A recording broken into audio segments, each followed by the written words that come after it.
North Sikkim ট্যুরের day 1 ব্লগে তোমাদের সাথে শেয়ার করেছিলাম কলকাতা টু এনজেপি এবং এনজেপি থেকে গ্যাংটক আর গ্যাংটক ডে 1-এর ট্যুর, তারই কিছু ভ্লগ এবং ইনফরমেশান। আর এই পর্বে তোমাদের সাথে শেয়ার করে নেব নর্থ সিকিম ট্যুরের ডে 2 গ্যাংটকের ভ্লগ, তার সাথে কিছু ছোটো ছোটো ইনফরমেশনও শেয়ার করে নেব। তাহলে চলো শুরু করা যাক। নর্থ সিকিম মানেই কিন্তু অনেকটা জার্নি, আর এই জার্নি থেকে বাঁচার জন্য আমরা গ্যাংটকে সেকেন্ড ডেটা স্পেন্ড করেছিলাম, যাতে একটু রিল্যাক্স অন্তত হয়। এছাড়াও আমাদের গ্যাংটকের লোকাল সাইট সিনও করা হয়নি, সেই জন্য আমরা ওটা আমাদের বাকেট লিস্টে রেখেছিলাম। বেশ অনেকটা লেট করে আমরা সবাই রেডি হয়ে বেরিয়ে পড়েছিলাম। ব্রেকফাস্টটাও কিন্তু যখন আমরা সাইট সিন করতে বেরাচ্ছিলাম তার আগে মোটামুটি অনেকটা বেলা হয়ে গেছিলো, তখন আমরা কিছু ব্রেকফাস্ট হালকা করে বেরিয়ে পড়ি। যেহেতু গাড়ির অনেকটা জার্নি আছে, কেমন কি রাস্তা হবে জানা ছিল না, তো সেই জন্য আমরা টুকটাক কিছু খেয়ে বেরিয়ে পড়ি। এবং এখানে আমরা চুজ করেছিলাম 7 পয়েন্ট। আর পরে জানতে পারি যে এই 7 পয়েন্টে নাকি জুটাই ইনক্লুড নয়, তো এটার জন্য আমাদের আরও কিছুটা এক্সট্রা পে করতে হয়েছিল। তো টোটাল আমাদের কস্টিং পড়েছিল অ্যারাউন্ড 6 to 6.5 থাউজেন্ড। 4,000 ছিল 7 পয়েন্ট, আর 2.5 থাউজেন্ড ছিল এক্সট্রা জুয়ের জন্য আর কিছু একটার জন্য, যেটা এই মুহূর্তে মনে পড়ছে না। তো যাই হোক, তো এইগুলো আমরা চুজ করে নিয়েছিলাম। ফার্স্ট লোকেশানই ছিল আমাদের একটা ওয়াটারফলস, এবং সেখানে কিছু ছোটোখাটো অ্যাক্টিভিটিস হচ্ছিল। এছাড়াও ফটো তোলার জন্য ড্রেস রেন্টে পাওয়া যাচ্ছিল, তো এইগুলো তো হচ্ছিলই। আর ওয়াটারফলসে তেমন কোনো ফ্লো ছিল না, কারণ ওই সময়টা যেহেতু ফ্লো থাকার নয়, সেই কারণে হয়তো বর্ষার সময় খুব ভালো ফ্লো দেয়। এরপর কিছুটা পর এগিয়েই আমাদের নেক্সট লোকেশান ছিল গোংজং মনেস্ট্রি। আর এখানে ঢুকতে গেলে কিন্তু তোমাদেরকে পেমেন্ট করতে হবে। অ্যাডাল্টদের জন্য ছিল 10 টাকা করে চার্জ, এবং বিলো 10 যারা ছিল কিডসরা তাদের জন্য ফ্রি ছিল। আর মনেস্ট্রির এন্ট্রিতেই এত সুন্দর সুন্দর ফুল গাছ ছিল, যেগুলো ক্যাপচার না করে পারা যায় না। আসলে আমরা এখানে কলকাতায় বা আশেপাশে যারা ফুল গাছ কিনি, মোটামুটি সেই ফুলগুলো বা এত সুন্দর সুন্দর ফুল পাহাড়ে দেখতে পাওয়া যায়, যেগুলো কিন্তু ক্যাপচার না করে থাকা যায় না। আর এছাড়া এখানে মনেস্ট্রিটাও ছিল অনেকটা বড়, দেখতেও খুব ভালো লাগে, একদম অন্যরকম। আমাদের মন্দিরের ধাঁচ তো আলাদাই হয়, ওদের ধাঁচ একদমই আলাদা, তো দেখতে আরও বেশ মানে সবই ভালো, ওদেরটাও একদম অন্য রকম দেখতে লাগে।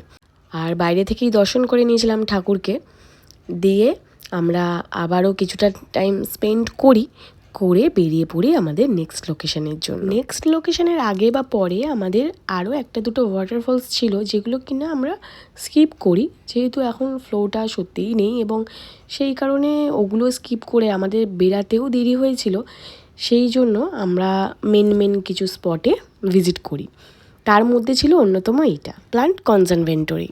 এখানেও ঢুকতে কিন্তু আমাদের একটা ফি প্রোভাইড করতে হয়েছিল পার হেড হিসাবে। ওটা এখন এই মুহূর্তে আমার মনে পড়ছে না, যদি মনে পড়ে থাকে আমি অপরে দিয়ে দেবো। জায়গাটা এত সুন্দর সুন্দর গাছ এবং এত ভালো ভালো ফুল গাছে ভর্তি ছিল যে না গিয়ে তো থাকাই যাবে না। বিশেষ করে যারা গাছপ্রিয় মানুষ বা যারা খুব ফুল ভালোবাসে, তাদের জন্য কিন্তু এই জায়গাটা বেস্ট। এই যে দেখো, নর্মালি হয়ে রয়েছে এত সুন্দর সুন্দর ফুল, আর তার সাথে চারিদিকের পরিবেশটাও ছিল অসাধারণ। আর বিশেষ করে এই অর্কিডগুলো, এত রকমের অর্কিড আমরা ওখানে পেয়েছি যে বলার কথা নয়। আমরা কলকাতায় বা সমস্ত জায়গায় যেসব অর্কিডগুলো পেয়ে থাকি, সেগুলো সাধারণত খুব কমন। এখানে এত আনকমন এবং এত ভ্যারাইটিসের অর্কিড আমরা দেখেছি, অসাধারণ লেগেছিল। আমাদের নেক্সট স্টপ ছিল গণেশটক। এখানেই কিন্তু তোমরা টোটাল 3টে জায়গা পেয়ে যাচ্ছ ঘোরার জন্য। এখানে আমরা স্পোকি হাউসে ঢুকি, এটা জাস্ট একটা মজার জন্য, যে সবাই মিলে বেশ মজা হবে, এবং ওখানে ক্যামেরা অ্যালাউ ছিল না ভেতরে, সেই জন্য আমরা দেখাতে পারিনি। একটা হন্টেড হাউস টাইপের করা আর কি। কিন্তু আমি একটা জিনিস বুঝিনি, যে কেন এই স্পোকি হাউসটাকে একটা পয়েন্টের মধ্যে ওরা ধরেছে, এই 7 পয়েন্টের মধ্যে। তো এটার কোনো মানে হয় না। যাই হোক, মাঝখান দিয়ে আমাদের কিন্তু গণেশটক ঘোরাটা একটু ইনকমপ্লিট রয়ে গেছে, কারণ হঠাৎ করেই আমরা জানতে পারি যে চিড়িয়াখানাটা কিছুক্ষণ পর বন্ধ হয়ে যাবে। চিড়িয়াখানা ঢুকতেও আমাদের বেশ কিছুটা ফি নেয় এবং সেটাও এই মুহূর্তে আমার মনে নেই। আর চিড়িয়াখানায় মনে হয় লাস্ট ঢোকার সময় 3টে সামথিং কিছু একটা, তো আমাদের 3টের কিছু সময় আগেই আমরা পৌঁছাই, যেহেতু অনেকটা দেরি করে আমাদের যাত্রাটাই শুরু করেছিলাম। আমরা এন্ট্রি ফি দিয়ে সবাই মিলে ঢুকে পড়ি এবং চিড়িয়াখানাটা তো অনেকটা জায়গা জুড়ে বিস্তৃত। আর যেটা দেখার জন্য আমি মেইনলি গেছিলাম, এই যে রেড পান্ডা, ওদেরকে দেখতে পেয়ে মন আমাদের এত আনন্দিত হয়েছিল। ওনারা 3জন ছিলেন, আর এছাড়াও আমরা বেশ ভাল্লুকগুলোকেও দেখলাম। ওদের তখন খেতে দেওয়ার টাইম ছিল, আর এত মিষ্টি লাগছিল ওদেরকে ডেকে ডেকে যখন ডেকে আনছিল এবং ওরা সাড়া দিয়ে আসছিল। ওদের একটা কি নামও দিয়েছিল ওরা, কালু বা সামথিং এরকম কিছু একটা, তো বেশ মজার। আর এই যে আমি কিন্তু এই প্রথমবার কোথাও এরকম ময়ূরকে একদম পাখা মেলে থাকতে দেখলাম। ওই দিন একটু বৃষ্টি আসবে আসবে করছিল, আর মনে হয় সেই কারণেই এরকম সুন্দর একটা দৃশ্য পাই। আর আমরা যখন ব্যাক করছিলাম গ্যাংটক, সেই সময় কিন্তু এই রোপওয়ের সামনে আমাদেরকে নামিয়ে দেয় এবং এখানেই ওদের নাকি স্টপেজ।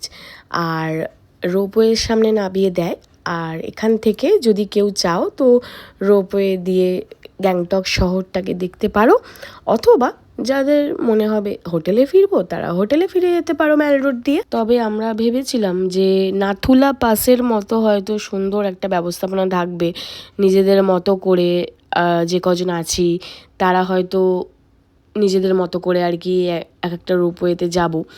তো সেখানে অনেকজনকে একসঙ্গে নিয়ে যাওয়া হচ্ছে গ্যাদারিং করে, আর দাঁড়িয়ে দাঁড়িয়ে সবাই আমরা যাচ্ছিলাম। তো গ্যাংটক শহরটাই কিন্তু বেশ সুন্দর লাগছিল, একদম দ্রোণের মতো। আর রোপওয়েতে আমাদের পার হেড রিটার্ন টিকিট পড়েছিল 230 করে। এরপর এই যে রাস্তাটা দেখতে পাচ্ছ, এটা ধরেই কিন্তু তোমাদেরকে ম্যাল রোডে পৌঁছে যেতে হবে বেশ কিছুটা হাঁটলেই। চাইলে এরপরে তোমরা ম্যালেও বেশ কিছুটা সময় কাটাতে পারো, অথবা একেবারে হোটেলে গিয়ে কিছুটা রেস্ট করেও আবার বেরিয়ে পড়তে পারো। আমরা যেহেতু নেক্সট ডে অনেকটা সকাল সকাল বেরাবো, তাই আজকে তো একটু আর্লি প্যাক আপ করারই ইচ্ছা ছিল। তো সেই কারণে আমরা আর হোটেলে যাইনি, আমরা বেশ কিছুটা সময় আবারও স্পেন্ড করি ম্যালে। আর অসাধারণ লাগে, মনে হয় না হোটেলে ফিরি। ওখানে যে সুন্দর একটা পরিবেশ, সেখানে বসতে বা সময় কাটাতে কিন্তু বেশ ভালো লাগে, আর এমনিই সময় কেটে যায়। আজকের জন্য টাটা, দেখা হচ্ছে তোমাদের সাথে থার্ড পার্টে।